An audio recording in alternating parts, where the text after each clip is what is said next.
All right, in section 2.12, we're going to draw components inside of that frame that we just set up. And we're going to do that in a separate file.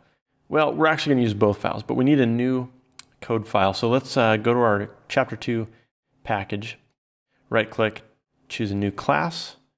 And this one we're going to name rectangle component.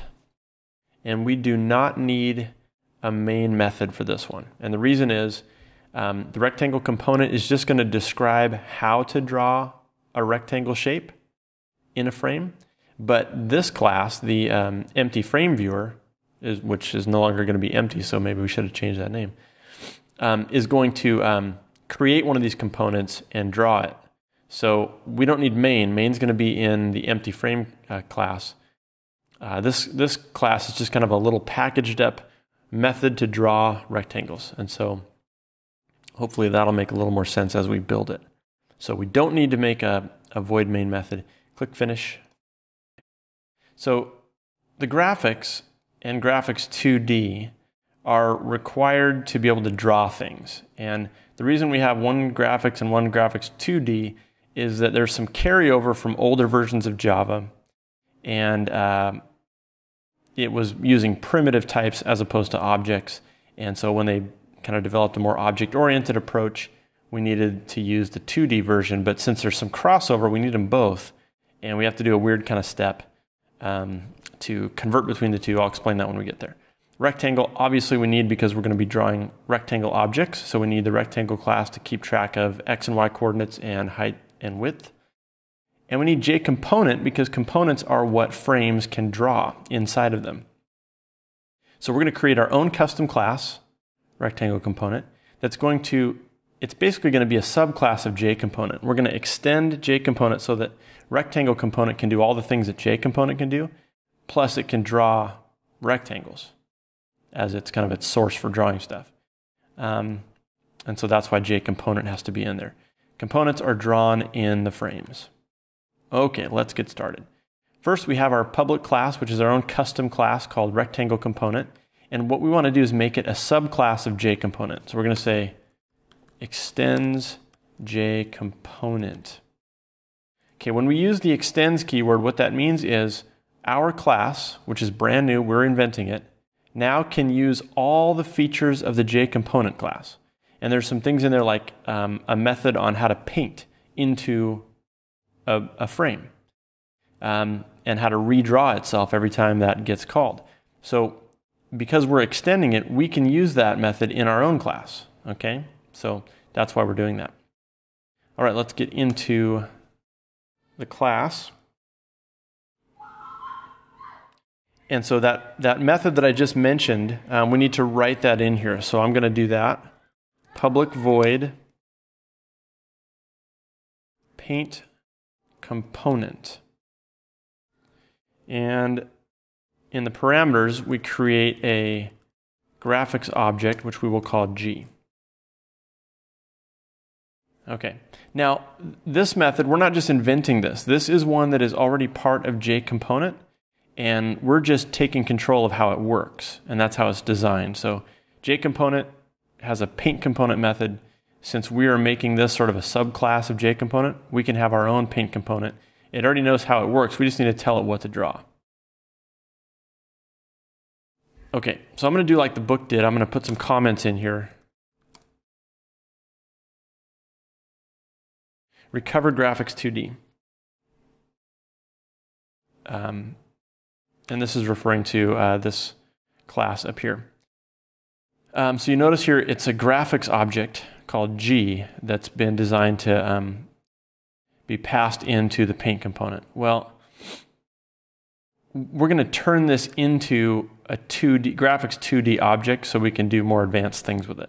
And we're using a system called casting, a technique called casting, which I assume they're going to cover later in the book because it's pretty common in programming languages, but they haven't really addressed it until now.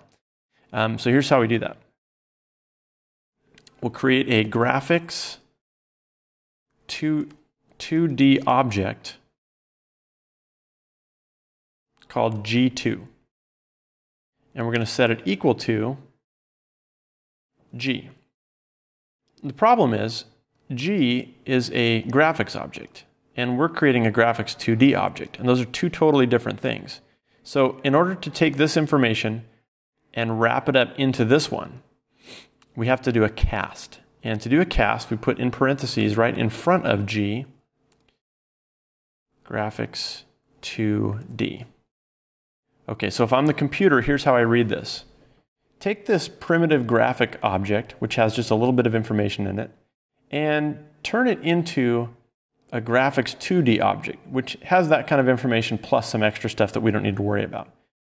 So, and then send it across here and store it in G2. If we don't do this, G can't become G2. That's not really what's happening, but that's kind of the idea.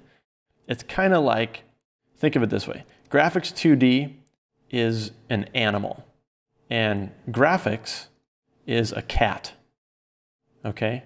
So cats are animals, but animals means a whole lot more than just cats. So we're taking our cat and we're saying, hey, let's take this cat and let's just consider it a generic animal, and then we can store it in the animal. And there might be extra things that we need to fill in later, but all the information about the cat is also included here.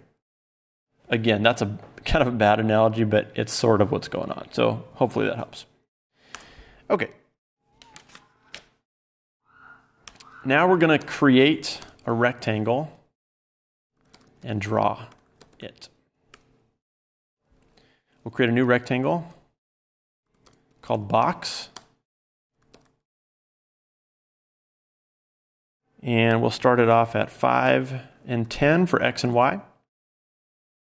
And then 20 and 30 for width and height.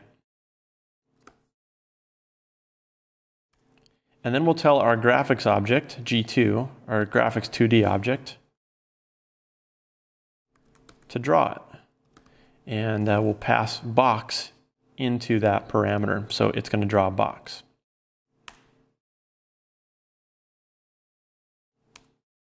Next, we're going to move the rectangle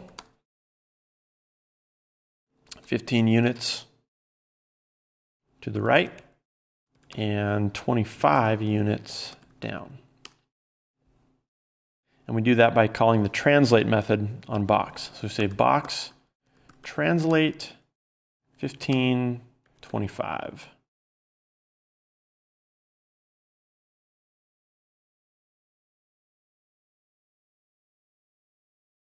All right, so here is our custom component, right? Our rectangle component that we created. It is a J component, right? It's just kind of a version of a J component, a customized J component. And it knows how to paint components that are graphics objects. And so we're going to convert this into G2 so that we can use the draw method. All right, so we create a rectangle, and we can do that because we included the rectangle definition here. And we named our rectangle box, and we gave it its starting information. And then we told our G2 object to draw the box. And then we move the box, and we tell G2 to draw it again. Now, if this is all we have, none of this shows up on the screen. All the instructions can execute, but this doesn't show up on the screen because you need a frame to display this stuff. Okay? So there's kind of two pieces to this program. We wrote a custom component class that can be displayed, but we need a frame to do it. So we're going to go back to our empty frame viewer, right? That's this one up here. And right here, after we set up the frame, but before we set it to visible, we're going to kind of add in our own custom stuff. Now, this does not require us to import anything extra for two reasons. One reason is because we're inside the same package, this frame viewer class has access to all of these. It can see these, it knows what they are, it understands what a rectangle component is, and so we don't need to import it. If this was sort of stored outside the package, we would need to import that information. But since it's built in here to our package, these two can see each other and are aware of each other. The second reason is because we're using this one it has all this stuff already in it, graphics, graphics 2D, rectangle, and JComponent. And so because of that, we don't have to also import those here. They're going to get built in when we use the rectangle component.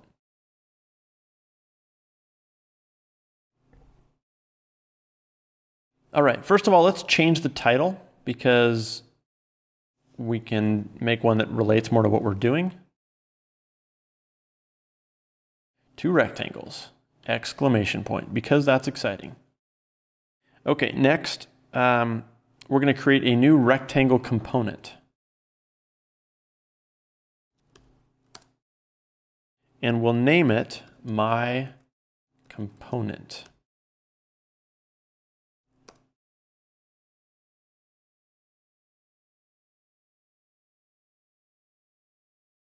Okay, now the reason we can do that is because we wrote the class for it. We wrote it over here. If we hadn't written this class, or if this class wasn't included in the package, Java would be like, I have no idea what a rectangle component is. That's something you made up and I'd never seen it before. But all the instructions for how to make a rectangle component are right here. All the computer has to do is set up a JComponent with these special instructions inside the paint component method and create a rectangle and draw it, and so it knows how to do it now. Okay, so we'll go back over to empty frame viewer here. So my rectangle component, which is my own invention, is named my component, and it's set to be a new rectangle component. We don't have anything in here because we never wrote any special constructors, so the default constructor is just automatically what we use. Okay, now that we've created a rectangle component, we need to add it to the frame. So we're going to tell our frame to add, whoops, sorry. This is one of the problems with autocomplete. I'm glad that happened on the screen so I can show you. Okay, I'm going to try that again. Frame.add, and notice that the first one up there is window listener. And so when I started to type a parenthesis, it assumed that's the one I wanted and it auto-completed. So I'm just going to escape out of that. I just want add.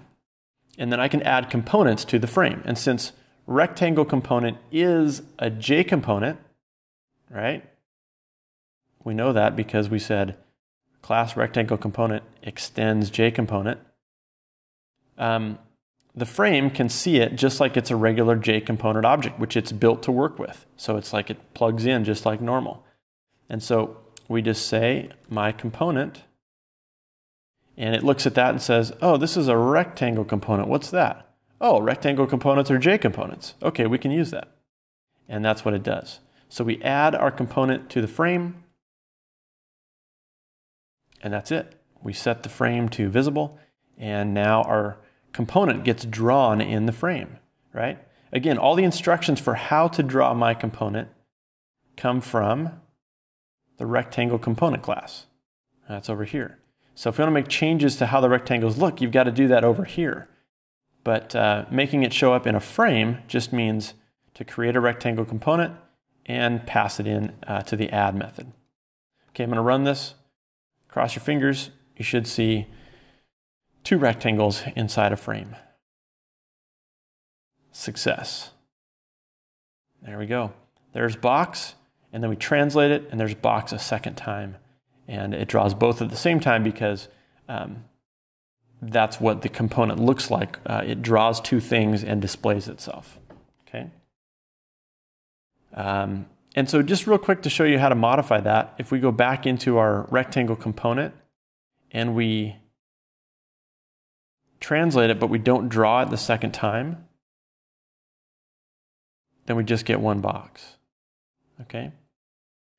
So that's what's going on there. It's we gave it two draw commands before we sent it off to the frame, and that's why you see two rectangles show up. Even though both of these drawings are the result of the same exact rectangle named box, we set up how to draw it, and then we pass it into the frame. So we draw it, move it, draw it, and then say, hey, here, I want you to draw what this comes up with, and it shows up in the frame.